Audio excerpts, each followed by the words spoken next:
Hello and welcome to today's episode of Rich, Simple, Human. And today I'm not alone. I'm here with Tracey Jones. Tracey and I are going to unpack quite a lot of very interesting things. In fact, I'm going to be so bold as to say this is the most interesting podcast you're going to listen to all year. But that does mean you need to stay tuned to listen till the end. Tracey and I have got a crisscrossing conversation and network, which is very, very interesting. And I'm going to start by telling you a little bit about Tracey, and then I'm going to bravely invite her to jump into a rapid fire questions round to keep the energy high, to keep you engaged. And then we're going to dive into Tracey's life story and work in a bit more detail. So, Tracey, I'm going to give you a quick intro. You're very brave to do this, and I appreciate your courage and the fact that you can hold yourself, I know, in this space, because you are an accomplished speaker, you are an advisor and mindset and performance coach. You're also an educator, a language alchemist, and an advisor to ultra high net worth families. So I know that you can hold your own. Let's dive straight in. Tracey, are you ready? I think so. Well, I'm going to ask you a really interesting question first, because this podcast is about being a human being and not a human doing. And you and I have learnt, I think the hard way, that this is a far nicer place to live. So my first of 5 rapid fire questions today is, we often talk about being a human being rather than a human doing. Can I ask you what practices you use to slow down, pay attention, and live with presence? I think this is a very important one because, as you mentioned, we are human beings and we have forgotten about the human being side and we have turned into human doings. This has been a big one for me as I'm a 70s babies and I come from a working class background where the work ethic had really been drilled into us from a very young age. And I was very much a human doing from a very young age, but with force and busyness. And it was very much that sort of the force was behind it.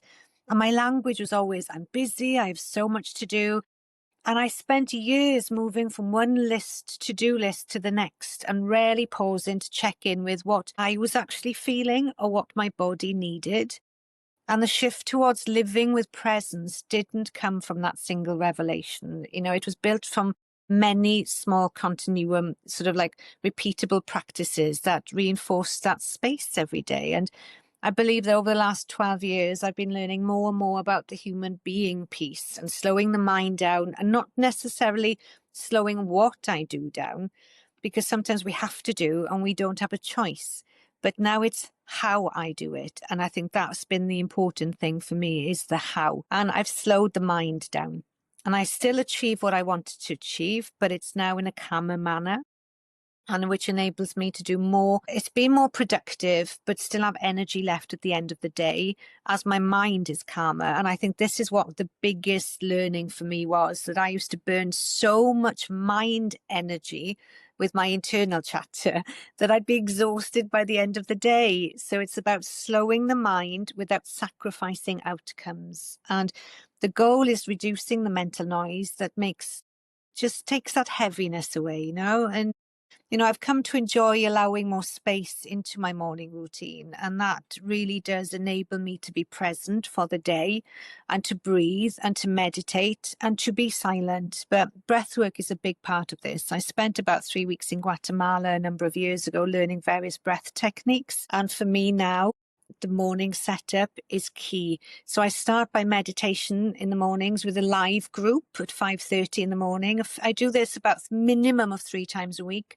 And the key for me, which might sound strange, but to consciously bring my breath down to my heart space, come out of the head, feel into the heart, and that's where I gain space and clarity for the day ahead. And yeah, that's been a core for me. Tracey, that was beautifully explained. I know from speaking to you and people that you work with that you also guide your clients into the same space. This practice, it's life-changing, isn't it? Come out of your head, come into your body, connect with your heart. I just really hope that everybody listening, if they don't know what we're talking about, reaches out to find out more, because it's life-changing.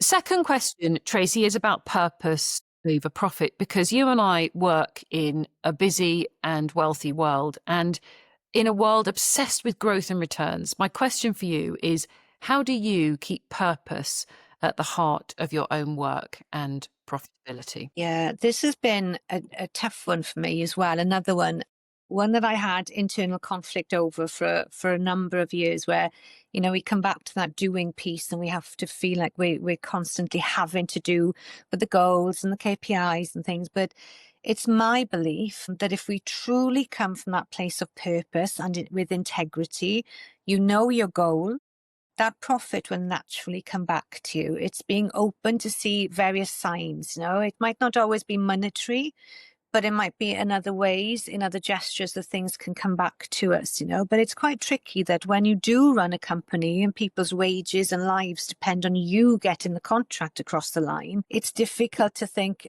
if I hold my integrity, if I come with a place of compassion, things will just come to me.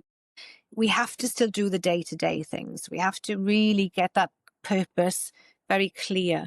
And also, when we're looking at the profit margins, I often feel as if we've lost the sense of human connection. And I just feel we've overcomplicated so much of life, that if we can come back to the now, if we can collectively build cultures where we can keep that purpose at the heart. But many of us are unsure what our purpose is, even within companies. If we maintain that purpose of authenticity, compassionate leadership and trust, profitability will follow. We know this with teams. If we can build the environment built around compassionate leadership and trust, we know, Simon Sinek talks about this all the time, that profitability will just naturally follow. I love that, compassionate leadership. And I was listening to another interview this morning, and the dialogue was around rising generation wanting personalized, individualized leadership and to be led in a way that felt very bespoke. And my feeling was, often we actually don't know what our own uniqueness or purpose is in the first place. And of course, what we ask for from other people is often what we're asking for really from ourselves. And I know that we're going to talk about your work afterwards around this identity piece that's so crucial to allowing you to know yourself, but also to be led. I remember when we built our platform going back about 2 to 3 years ago, and we brought a team on board to support with that. And our first morning of working together was all around our core values and what was important to us as an individual. But what that enabled me to do was to go away that evening, and I could tailor how I was going to show up for that team for that 3 to 6 months. And then I knew straight away that we had a couple of young adults on board, because that was important for them to be a part of the project. And I knew one of our young adults, what was important to her was family and belonging. And I knew at that time that remote working wouldn't suit her. And I knew she didn't live far from me. So I purposefully made sure that she could come to me one day a week, so she had that sense of belonging, so she could have that sense of sitting next to me and feeling part of the team. But I knew a couple of the other members of the team, they were fine working on their own.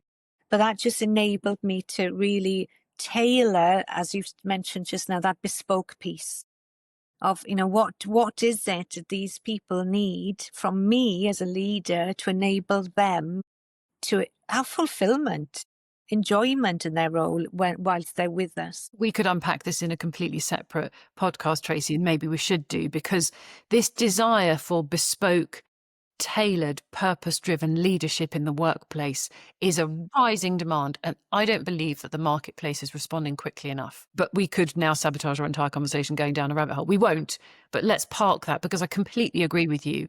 So, so important. And you are in integrity. And when you are, your work is profitable. And I know that the work that you do and the work that I do, especially with values and capacities, helps move towards that. Question 3, living legacy vision. That was a clever title, wasn't it, when I wrote that? Yes, it was. Your future family generations were gathered in a warm and purposeful space years from now. I want to ask you, what story or value would you want them to carry forwards the most? I really thought hard about this, and I think I keep coming back to the value of compassion, grace, and authenticity, and being strong in who you are. Believe in you, and if you have a dream, keep believing it, even if you're laughed at, mocked at, or told how silly you are. The greatest investment you will ever make in life is with yourself. Learn who you are, the true essence of you. Learn what your values are. Learn what happens when they are misaligned. Keep coming back to you and show up each day with your moral compass really strongly in place, and surround yourself with like-minded people. Learn who you are. I think if you tested most adults at 50, they might not be able to articulate the answer to that question. I am pointing no fingers, but I know myself that you and I have done a lot of work to learn who Yeah. are we really Yeah. and what we're here to do. Tracey, I am sad about the world because when I speak to people, we think that wealth brings freedom. And of course, people will often say to me, I'm working because I want financial freedom, when actually they already have it. Yeah. What I see with wealth, especially when we move into the ultra high net worth space, is it's not bringing freedom, Mm. but solid gold, heavy handcuffs. And for next gen and rising gen, that is not a very attractive vision. I'm going to ask you to have a little segue because you've just said compassion, grace, and authenticity. Is that the key to solving this problem, or is it wider than that, do you think?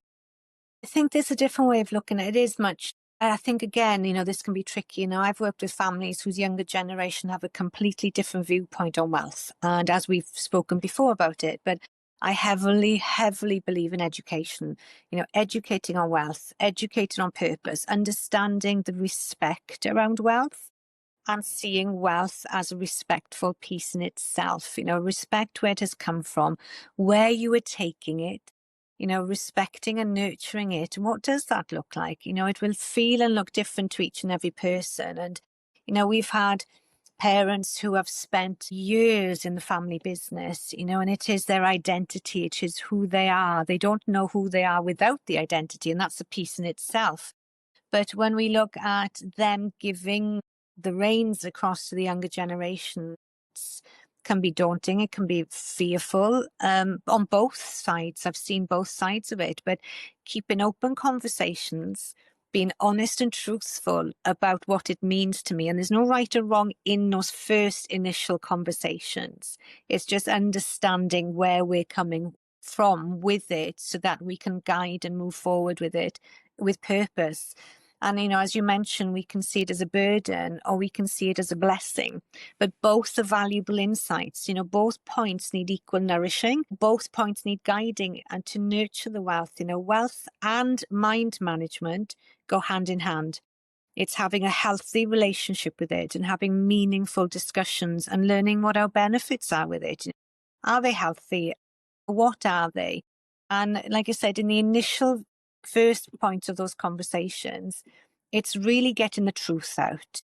Because sometimes some of the younger generation don't know how to deal with it because you don't know what you don't know. All of a sudden, they mature from young adults into adulthood.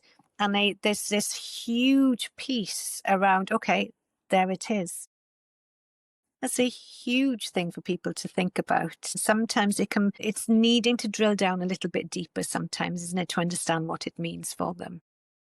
Yeah, it's fascinating, isn't it? And I don't know if you're watching House of Guinness, the newly No, not yet. launched drama. It's absolutely fantastic. And it really is about transitioning wealth. And I was a great fan of Succession, of course, the dramatization of what was really based on the Murdoch story, although it was unbearable watching at times because of the narcissistic behavior and the psychological torment. That really was the next question that you've just covered, the narrow gate of wealth.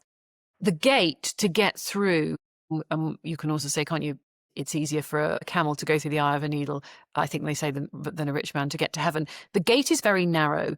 Yeah. You need to be moving slowly enough with enough purpose to get through the gate, or you're just going to keep hitting the fence.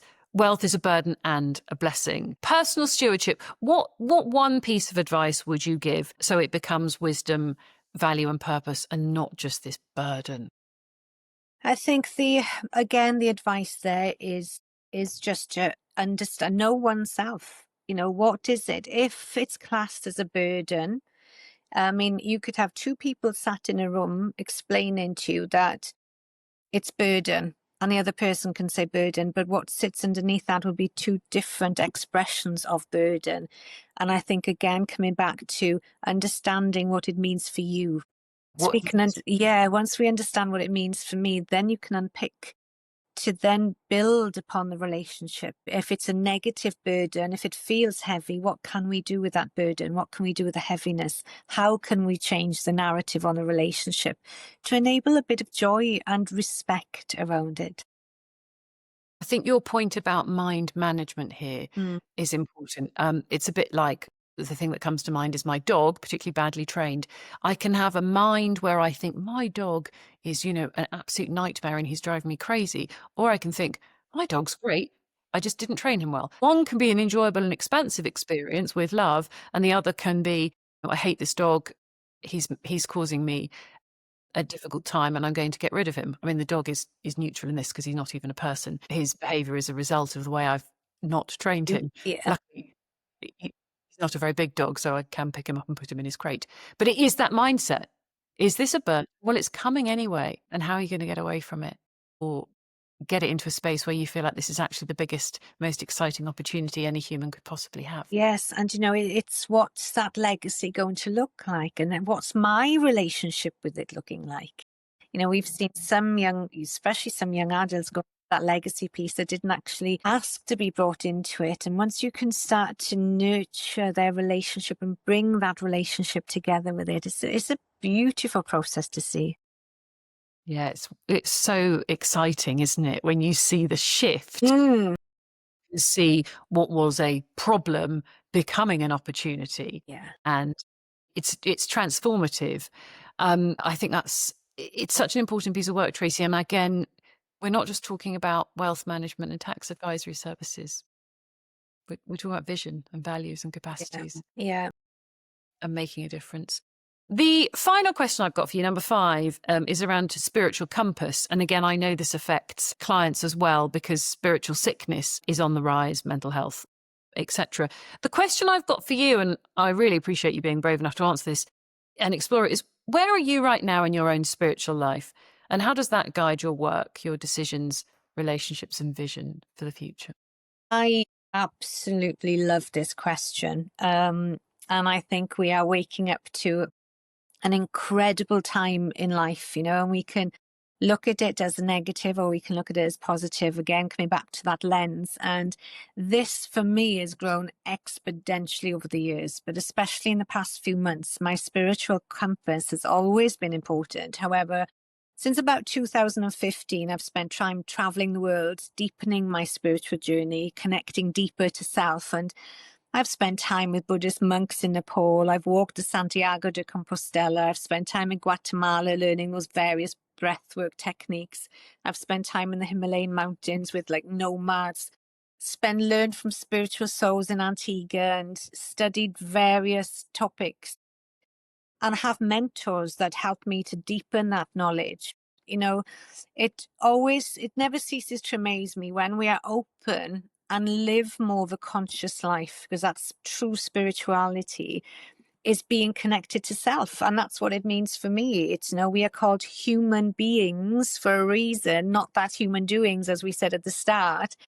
And the balance, we are here on this planet to contribute positively, to learn about ourselves and others around us and to grow our wisdom and knowledge and to evolve. And for me, growth is learning to wake up each day being a better human than I was yesterday. And what have I learned about me is that when I was doing, or when I was rushing around, for me, when I am in that busyness of my head, I can get quite into the ego at that point, because I'm like, oh, poor me, I'm busy. I've got this to do. I've got that to do. And then I'm disconnected.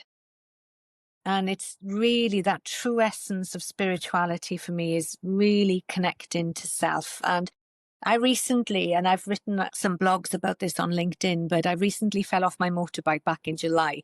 A very silly accident, which resulted in me being housebound for 6 weeks and then another 6 weeks of light weight bearing exercise, which I'm on that last 12 weeks now. But I honestly believe that things happen for a reason. In that first 6 weeks, I was tasked to sit for 6 weeks, well, to lie down basically for the first few weeks because I couldn't really move. But being tasked to do that, there was two ways I could see that. And I could view that as me being in that victim mentality, or I could quite quickly solutionize and go, what is it that I needed to do? And as strange as it sounds, it was a beautiful 6 weeks. And the reason being, it enabled me time to reconnect. It enabled me time to process. It enabled me more time to come back to and allowing space. And once we start to allow more space, especially in here, things become a lot clearer. So when we talk about that essence of spirituality, that for me is so important. I do it, I connect in my coaching sessions, for a number of years now. I understand now what happens in my sessions. I'm so deeply connected when I'm working with a client that I will just spend the first 10, 15 minutes listening to them. And I allow my hand just to write their notes. And during those times, some statements will come out. And when those statements come out, it just unlocks so much for them. And it comes back to connected to self, learning about self. And some people might think, oh gosh, that's a bit fluffy, it's a bit soft, but it truly isn't. We talk about high performance, and I work in high performance industries. And high performance is coming back to self. It's understanding, it's tweaking, it's getting the 1% marginal gains out of ourselves and really coming back to that knowing, that inner knowing. Well, that was really beautifully put, Tracey. And for anybody who's now scratching their head thinking, know myself, what's she talking What is she on about? Please go to Do work. I need to go to Nepal and actually sit with some Buddhist monks? No, you don't need to do that. Go anywhere, because here you are, wherever you go, you cannot escape yourself. And Exactly. I see people actually quite worried when they start the sophrology journey with me that they're not going to find anything. And there's real fear because their ego is so, especially if they've got a Ferrari or, Bentleys or whatever I'm not into cars, but whatever your car of choice this season was. The ego is so strong and so shiny and so bright, and so resilient, yet it's not. And underneath the ego is the true self, the higher self, the deeper self. When I found out, in fact, it was 2013, I suddenly realized I could hang out with myself. I said, oh, this is... Yes, I didn't know I had a self. And now here I am being actually able to go places with myself and take myself places and go deeper with myself. And enjoy. It's like, yes, like a new friend. It's like better than my husband because it does talk back, but it's so, so powerful, and it's not a discipline that we're taught. And of course, the more time we spend on our phones, the more time we're using AI, the less emotional granularity we've got to even explain this empty feeling of where have I gone? Where am I? Am I just... Yeah, totally, totally. Tracey, I think clients are called to work with you and called to work with me because they see that that's what they want. I think they're ready, aren't they? And, they say when the student is ready, the teacher appears. And there are so many incredible people on this planet doing some incredible work with people. And for me, I really, truly don't understand why people, especially companies and businesses, don't have somebody like ourselves full time in the workplace. It's, I know there's one company that call me, is it the Wendy from Billions? Because it's like that person that could just be there. When we talk about performance, sickness rates, burnouts, health and well-being, mental health, it just makes sense. It just makes total sense for a professional to be in these workplaces that it's, people can go and then not just get it out, but okay, what are we going to do with that? I tell you what I see as the sticking plaster here is the retreat. So I don't know if you've seen your Wilderness Reserve and some of these very new, beautiful places where you can go. Companies are pouring millions and millions into this retreat leadership model. It's great you can go off site and do that, but you have to embed this daily practice like you and I do every day in your life. Yeah, it's changing habits together, isn't it? If you 60, 70 people go away and they come back. Well, what are you going to do with that knowledge? How are you going to, tweak, change our daily habits? And how are we going to view things differently?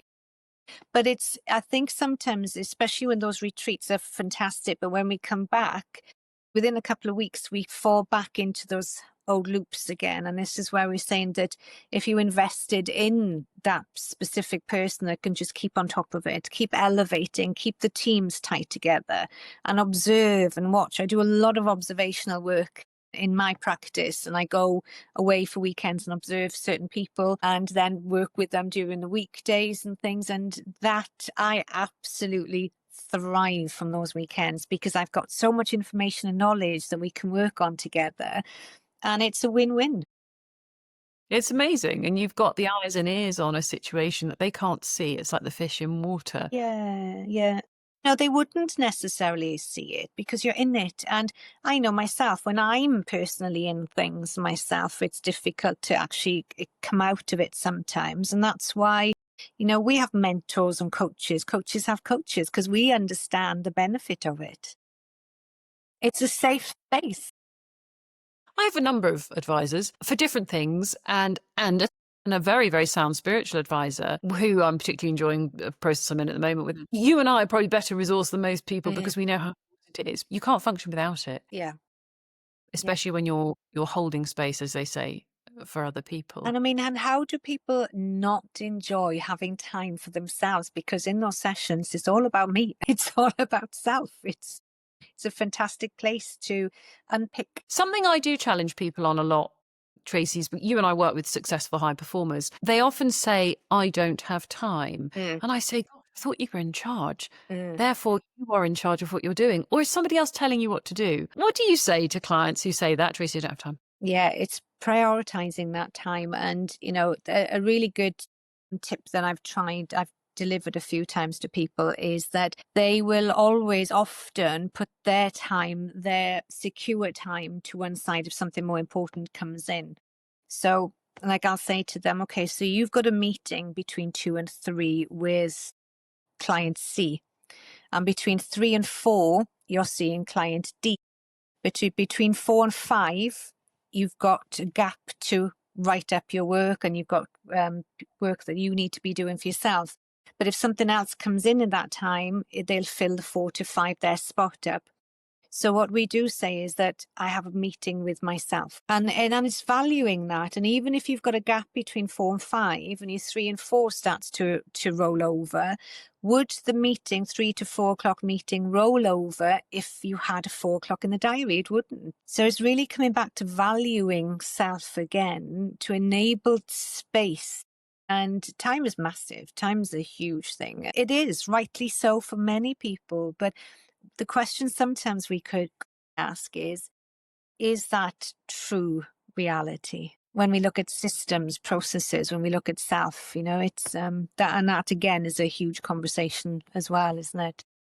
And it's very challenging. And I track, as you know, I track all my clients with a Whoop band or an Aura ring, and I can see what they're doing. So then when they say I haven't got time, I say, wow, I just saw on your stress tracker that you had a run. You went for a run for an hour. Yes, this is very important. And then I send your Ironman training or your training for the Etape du Tour or whatever it is. That successful people often train really hard physically and they're in good shape. Yes, this is important. And the meeting with yourself. Oh, I went for a run. But it's not a meeting with yourself. Tracey, you and I can't record a podcast if we're going for a run because we're going for a run. You can't have a meeting with yourself if you're that's an activity. Yeah. So there's a misconception, isn't there, that I am having time with myself doing a physical training activity. Your nervous system can't go into rest and digest. You can't activate those creative brainwaves when you're running because your body is going too quickly. Yeah. I don't have time. Yeah, again, it's that balance, isn't it? Because maybe that's the only physical activity they might have had all day or in that week, but equally is the physical activity. It's just keeping everything heightened sometimes. So it's a balance again. Half Ironman training is 15 hours a week for 6 months. And I know many, many, many, many millionaires and billionaires that have at least 15 hours of training time a week. But do they have 15 hours of meeting time with themselves? No, they don't. If you are one of those people listening, can I suggest you get your little diary out with whoever manages your time and schedule those things That was in. Tracey, I want to come back to something else you've said, and we're kind of out of the questioning and into a bit more of an open conversation, because you talked about your own upbringing a little bit, this hardworking ethic. And I'm going to use the word inheritance here, because what I see clients do, and I did it myself, is take the bits, the things they've inherited. They might be traits, it might be finance, it might be responsibility, and not really honor it. So they might say, oh, I'm short-tempered like my dad, or I've got this inherited trait. But I see very little time spent on really taking the really valuable parts of our inherited past. So whether that is physical, mental, emotional, spiritual, or financial, there are some really important things that make us who we are. And I was fortunate enough to do some work with a very, very, very clever Brazilian practitioner on honoring your inheritance, and it changed my life. How would you have those conversations, or what are your thoughts on honoring your inheritance as a concept? I think it depends on what the inheritance that we've taken on board. So I think if I go back to the work ethic one, for example, I hugely honor a part of that, but equally it hasn't served me neither. But I think where I've honored it is that I'm disciplined, I persevere, I'm a grafter, and you put me in with a team of people and I will work and I will ensure that everybody's okay. But I think what the other side of it was the quality of the grafting, the quality of the work ethic. And I think sometimes it's just taking one piece of that inheritance and looking at it. And I think when we look at the Buddhist way of looking at issues and problems, or just things, is that you put it in your hand and you view it from a 360, from a non-judgmental perspective. And what can you take to the future with you that honors that, but honors it in the right way for you? And it's got to be individual for you, the person. And I think for me, the work ethic was a huge one, and one that I will continue to carry on. But now there's going to be a very different feeling towards it. Now it's very light, very mindful of my language, because this is where our language alchemy brand comes into it. Words matter, and the words we speak really impact the way we think, what we do, and our progress and our future. So this is something that I've personally worked on over the last sort of 12 to 13 years as well, is, oh, I'm busy. Oh, I don't have time. And it's all of a sudden it's like, oh, I'm the only busy person on this planet, because it's all about us. It's all consuming. And this was what came out in the last couple of months for me as well, is that sitting for that 6 weeks, still having clients, still having to work, but still nurturing and healing at the same time. So what did that inheritance, the work ethic, look like? And I really had to sit with that. And I had to be very kind about it. And I thought, well, I still have clients to see. I still have people that need me, but yet I'm lying in bed, not being able to move.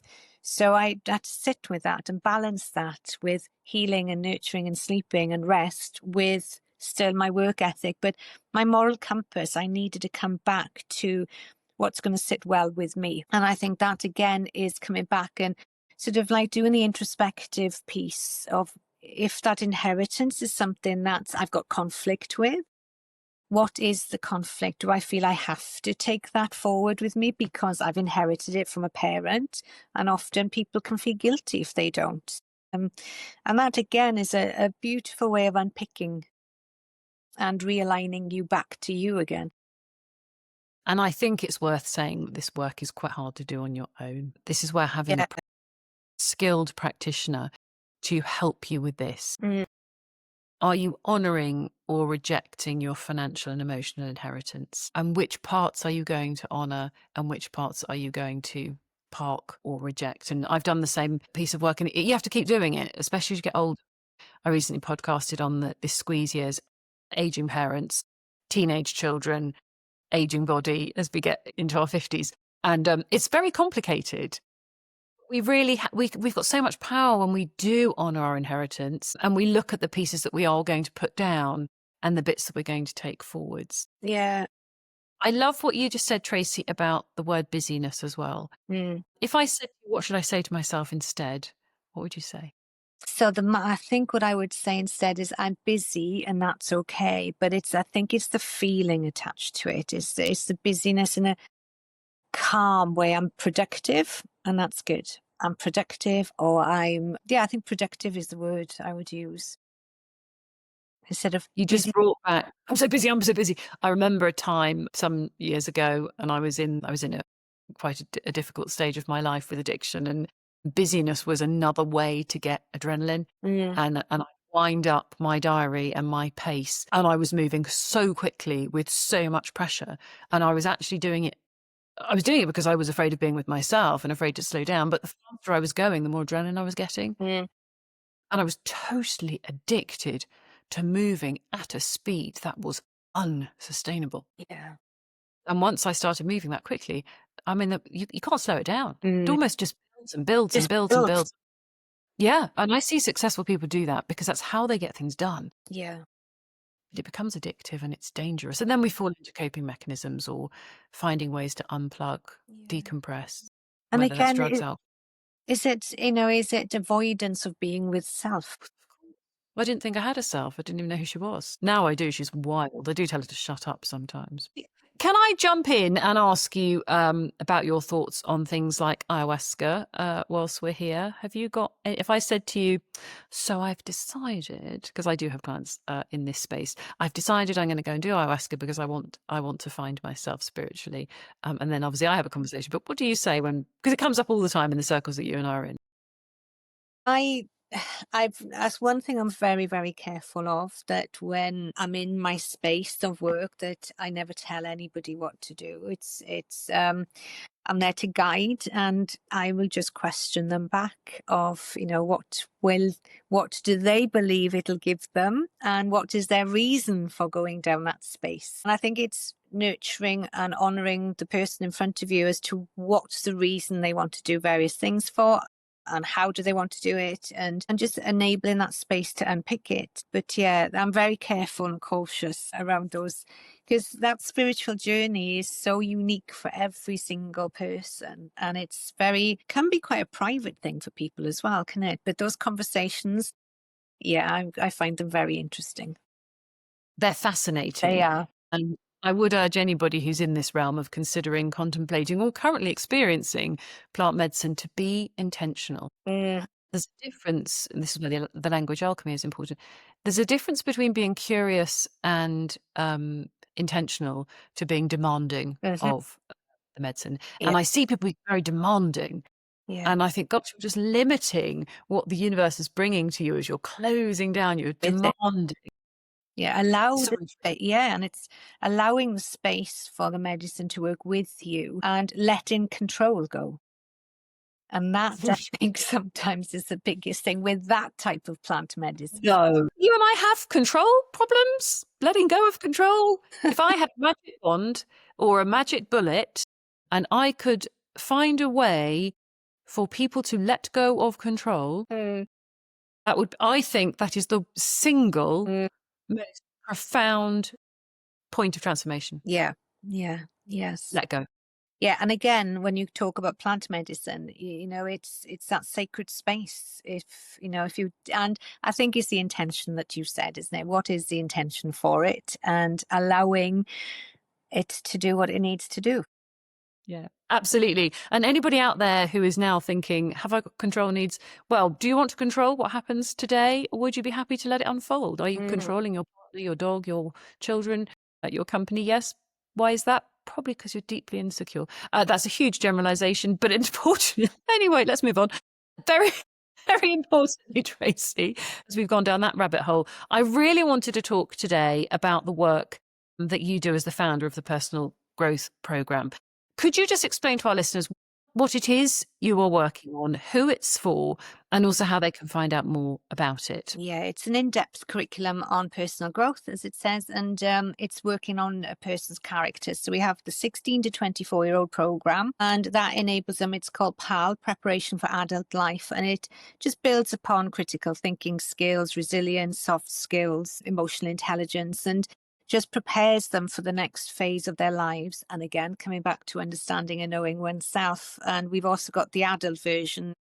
It's a very in-depth curriculum. It's not a bite-sized program, and it does take time. It takes investment. It takes dedication.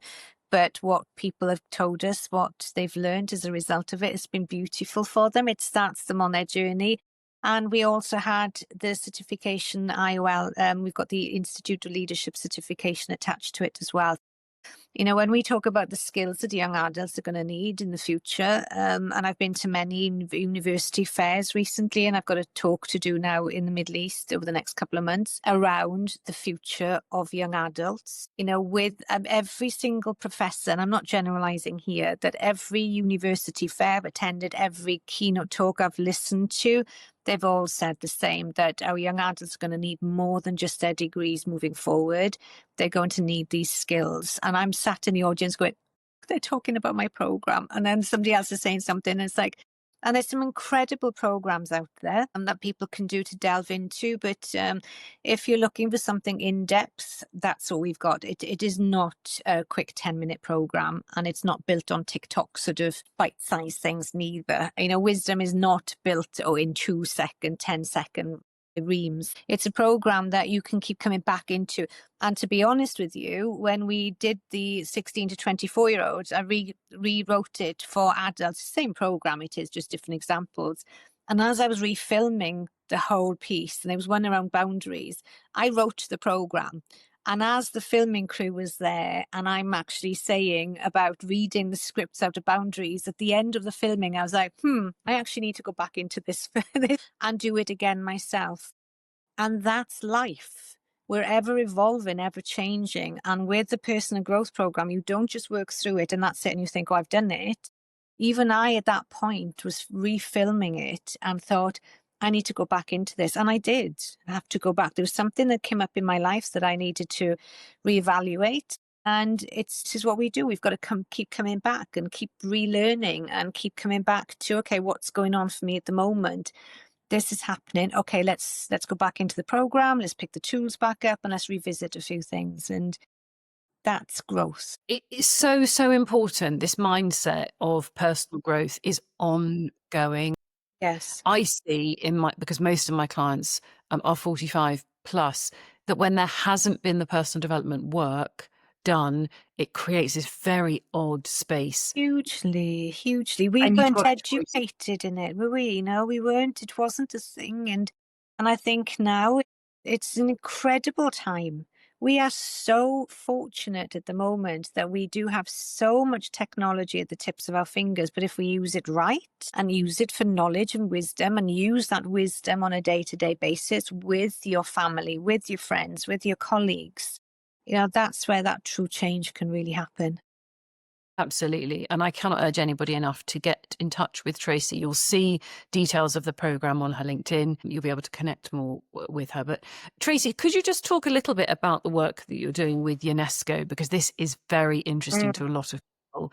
And you also mentioned the Middle East, and I'd like to finish the conversation with some cultural observations as well that you and I talked about before. But UNESCO, tell us more. Yeah, I've been asked to speak at their forum in December, and it is about the young adults at university level and the future across the region. What skills are they going to need moving forward? And they have a very big 2-day forum where they bring in world educational leaders to Bahrain. And yeah, we've got an opportunity to share, because we held a pilot program here in the UK for the 16 to 24-year-old in the schools. And as a result of that, we realized that we needed to support the teachers also. So then we went and did a 2-pronged approach. We did a 9-month pilot for teachers, so that teachers enabled them then to have the skills to work with the young adults. So we're doing a big pilot now in the Middle East, starting now in 3 weeks' time. And we want to make sure that it's culturally okay as well, and just to do the cross references, because we've created the program for a Western culture. And so we're going to speak about our findings with UNESCO at the start of December. I'm really looking forward to that, because that's a very important piece of work for us. I can't wait to hear more about it. Yeah. And just before we close for today, Tracey, you and I have observed some very large differences in the approach to aging, wisdom, and the sage type. Culturally, very, very different approaches to honouring our elders, and we've touched on inheritance, and also learning from those who are older and wiser than us. Tracey, can you just tell us what you see? And I think this is a big contrast actually between Europe and the Middle East. What do you see happening here with young people, rising gen and next gen? I just feel that we've lost our grounding. We've lost that.